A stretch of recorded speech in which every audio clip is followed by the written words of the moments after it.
प्राचीन काल की बात है। क्षीर सागर के बीच वैकुंठ धाम में एक दिव्य संध्या थी।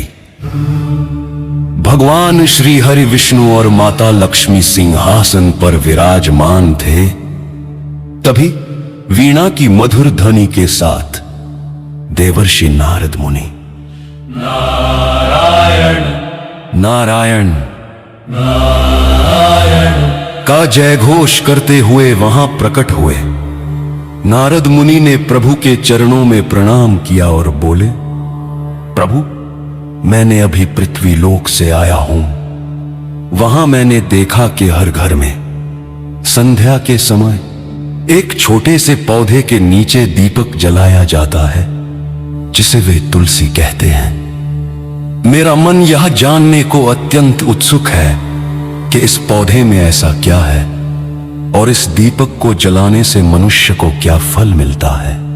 श्री हरि विष्णु मंद मंद मुस्कुराए। माता लक्ष्मी ने आगे बढ़कर कहा, नारद, तुम्हारा यह प्रश्न मनुष्य मात्र के कल्याण के लिए है।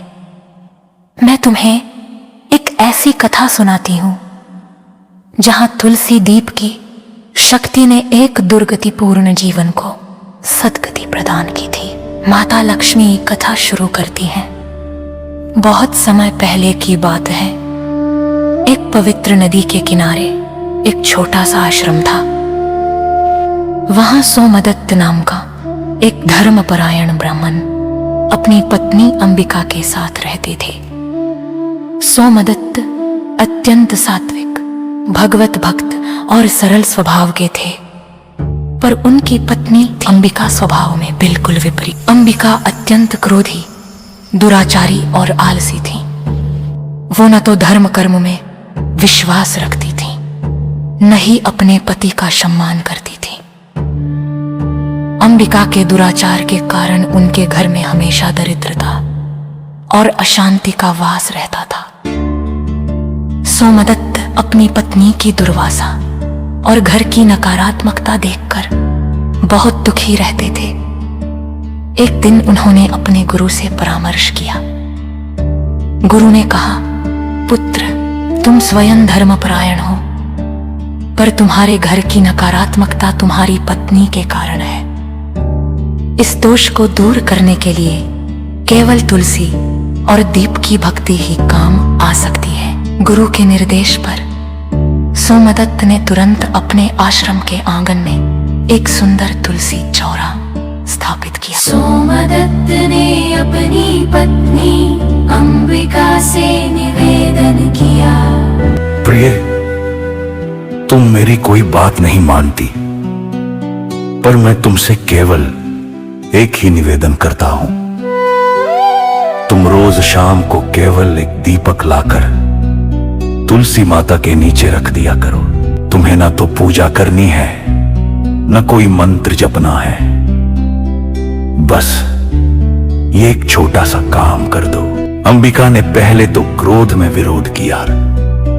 वो चिल्लाई कि उसे ये सब पाखंड लगता है और वो अपना समय बर्बाद नहीं करेगी। परंतु सोमदत्त की आंखों में दुख देखकर उसने अनिच्छा से हां कर दी। उसने सोचा कि चलो, ये छोटा सा काम करने से पति की बकझक से मुक्ति मिलेगी। अगली शाम अंबिका ने बिना श्रद्धा के केवल पति के दबाव में एक तेल का दीपक जलाया और उसे तुलसी के चबूतरे के नीचे रख दिया। अगले दिन भी उसने यही किया और उसके अगले दिन भी यह क्रम चलता रहा। माता लक्ष्मी ने नारद से कहा, नारद, धीरे धीरे उस दीपक का प्रभाव होना शुरू हुआ।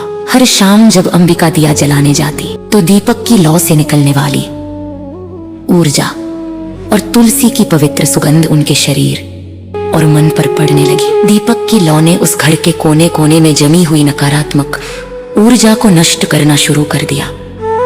अंबिका जब दिया रखकर खड़ी होती तो वो अनजाने में तुलसी के शांत हरे रूप को निहारती। पहली बार उनके मन में शांति का अनुभव हुआ।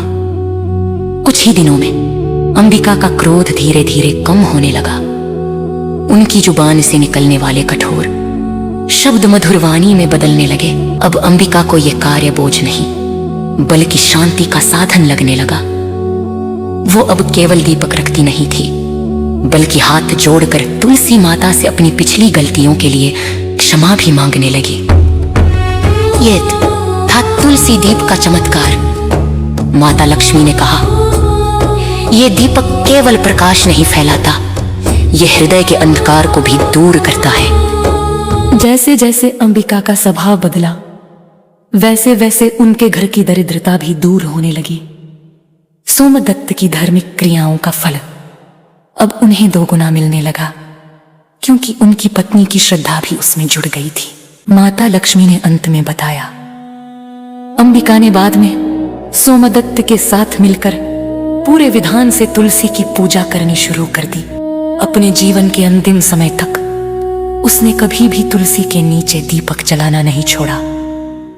जब अंबिका का अंत समय आया तो उसे अपने सभी बुरे कर्मों से मुक्ति मिली और उसे सोमदत्त के साथ वैकुंठ धाम में वास प्राप्त हुआ, क्योंकि तुलसी दीप ने केवल उसके घर को नहीं बल्कि उसके हृदय को भी शुद्ध कर दिया था।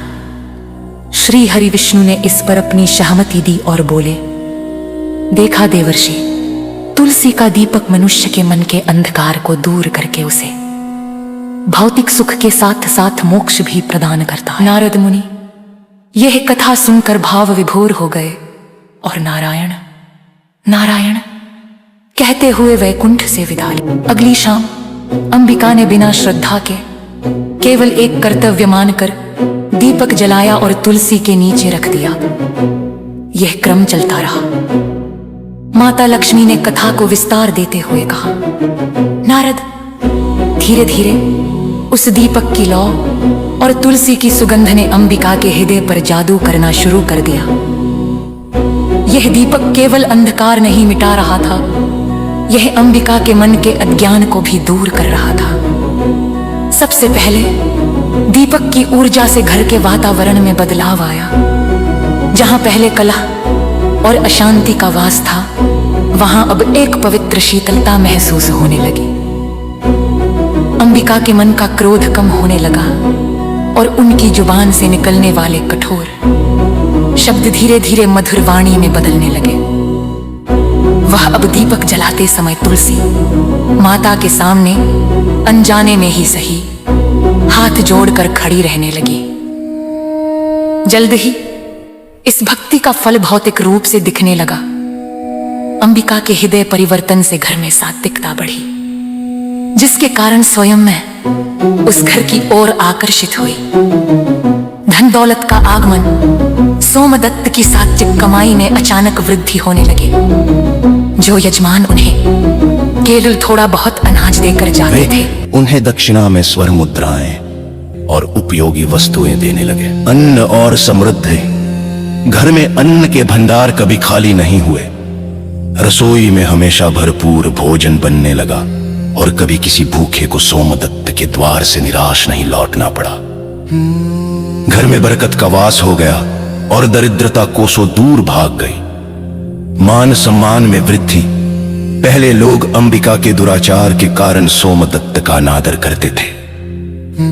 अब अंबिका के बदल चुके स्वभाव और घर की शांति को देखकर गांव के लोग सोमदत्त और अंबिका दोनों का अत्यधिक मान सम्मान करने लगे। अंबिका को अब धर्मपरायण ब्राह्मण की सात्विक पत्नी के रूप में पहचाना जाने लगा। माता लक्ष्मी ने जोर देकर कहा, नारद, ये सब केवल एक दीपक के कारण हुआ। वह दीपक पवित्रता का प्रतीक बन गया था, जिसने अंबिका के मन के अंधकार को मिटाया और मेरे वास के लिए मार्ग प्रशस्त किया। जहां मन पवित्र होता है, जहां तुलसी और दीप का वास होता है, वहां धन, धान्य, मान सम्मान और सुख सब स्वयं खींचे चले आते हैं।